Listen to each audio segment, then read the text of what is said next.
साथियों नमस्कार। बीते दिन दिल्ली में एक ब्लास्ट हुआ। लगभग 8 लोगों के आधिकारिक तौर पर मारे जाने की पुष्टि अभी तक की जा चुकी है। कई लोग घायल हैं।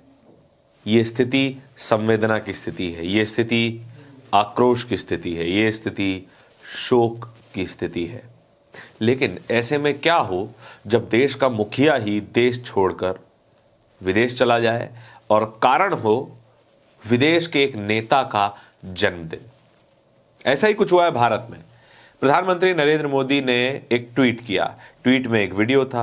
वीडियो में साफ तौर पे देखा जा सकता है कि नरेंद्र मोदी एक प्लेन में बोर्ड कर रहे हैं, जो कि एक सरकारी प्लेन है, जो कि प्रधानमंत्री के लिए रिजर्व्ड है, आवाजाही में इस्तेमाल होता है।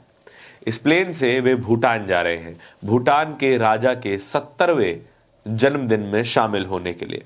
उन्होंने ये जानकारी खुद ही दी है, आधिकारिक जानकारी है। और इसके बाद वे अलग अलग मीटिंग्स को एड्रेस करेंगे, टॉक्स होल्ड करेंगे। लेकिन क्या प्रधानमंत्री नरेंद्र मोदी की जरूरत देश में ज्यादा नहीं थी? देश में एक ऐसी घटना घटी जिससे पूरा देश दहल चुका है, राजधानी दहल चुकी है। आखिर कैसे एक गाड़ी में ऐसी जगह पर ब्लास्ट हो जाता है जो कि लोगों से भरी रहती है, दिन के ज्यादातर वक्त वहां पर भारी भीड़ होती है और वहां पे ब्लास्ट हो जाता है। और इससे पहले फरीदाबाद में, हरियाणा में कई जगह पर पुलिस एक्सप्लोजिव्स बरामद करती है, एक्सप्लोजिव सीज किए जाते हैं, कई लोगों की गिरफ्तारी की जाती है। क्या इस कड़ी को जोड़कर ना देखा जाए? क्यों दिल्ली के ब्लास्ट को एक आतंकी हमला ना माना जाए? अभी तक ऐसा कोई कारण नहीं मिला है। क्या वजह थी? यह भी वजह सामने नहीं आई है। क्या प्रधानमंत्री नरेंद्र मोदी की जरूरत भारत में ज्यादा नहीं थी? यह ज्यादा बड़ा सवाल है। और हमारे प्रधानमंत्री एक बर्थडे में शामिल होने को ज्यादा जरूरी समझते हैं। उन्होंने ये ट्वीट भी किया और कहा, leaving for Bhutan where I will be attending various programs. This visits come at a time when Bhutan is making the 70th birthday of His Majesty Fourth King. Bhutan के राजा का जन्मदिन है और उसमें शामिल होने के लिए वे जा रहे हैं, अलग अलग कार्यक्रमों को एड्रेस करेंगे। प्रधानमंत्री नरेंद्र मोदी के इसी ट्वीट को पोस्ट करते हुए आम आदमी पार्टी के राज्यसभा सांसद संजय सिंह लिख रहे हैं, आग लगे बस्ती में, मोदी जी अपनी मस्ती में। देश पेन में है, मोदी प्लेन में है। देश की राजधानी में आतंकी हमला हुआ, प्रधानमंत्री जन्मदिन मनाने निकल पड़े। गृह मंत्री बिहार चुनाव में व्यस्त हैं। देश कब तक ऐसा संवेदनहीन प्रधानमंत्री और गृह मंत्री बर्दाश्त करेगा? उनकी भाषा तंज से भरी हुई है, लेकिन इस वक्त देश को तंज नहीं चाहिए, जवाब चाहिए। ये जवाब ना तो गृह मंत्री के पास है, ये जवाब ना ही प्रधानमंत्री के पास है। दोनों अलग अलग जगह पर व्यस्त हैं। कहा जा रहा है कि जांच जारी है, जल्द ही जवाब मिलेगा। लेकिन ऐसी सिचुएशन में जवाब जितना जल्द हो सके उतना मिलना चाहिए।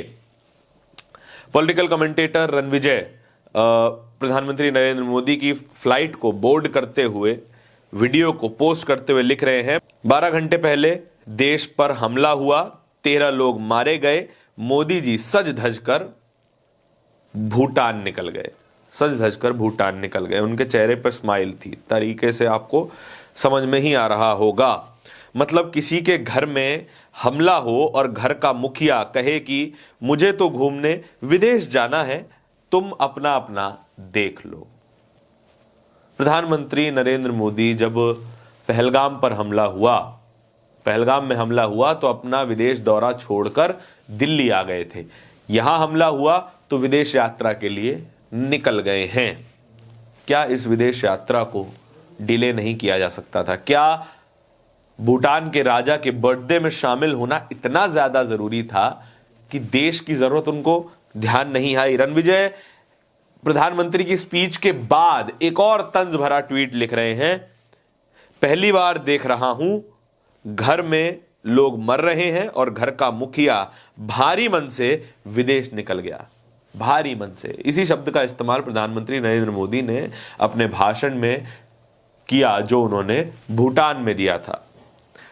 ये तस्वीर आप देख रहे होंगे जब उनका प्लेन लैंड हुआ तो भूटान में क्या तस्वीर थी। और आखिरी इस कड़ी में जो खबर है वो न्यूज़ 24 ने पोस्ट करी, जो कि प्रधानमंत्री नरेंद्र मोदी के भाषण का एक हिस्सा है।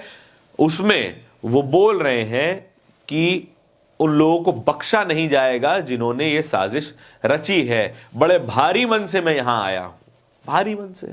इन शब्दों का, इन खोखले शब्दों का क्या मतलब जब आप अपने घर में ही नहीं हैं, जब आपके घर को, आपके लोगों को आपकी सबसे ज्यादा जरूरत है। आप विदेश यात्रा पर हैं। कोई भी विदेश यात्रा इस खबर से बड़ी नहीं हो सकती। कोई भी विदेश यात्रा इस संवेदनशील स्थिति से बड़ी नहीं हो सकती। आपके इस खबर के बारे में क्या विचार हैं, कमेंट सेक्शन में जरूर बताइएगा। इस तरह की ही खबरें और भी देखते रहने के लिए बोलता हिंदुस्तान को सब्सक्राइब जरूर कर लीजिएगा। बहुत बहुत धन्यवाद।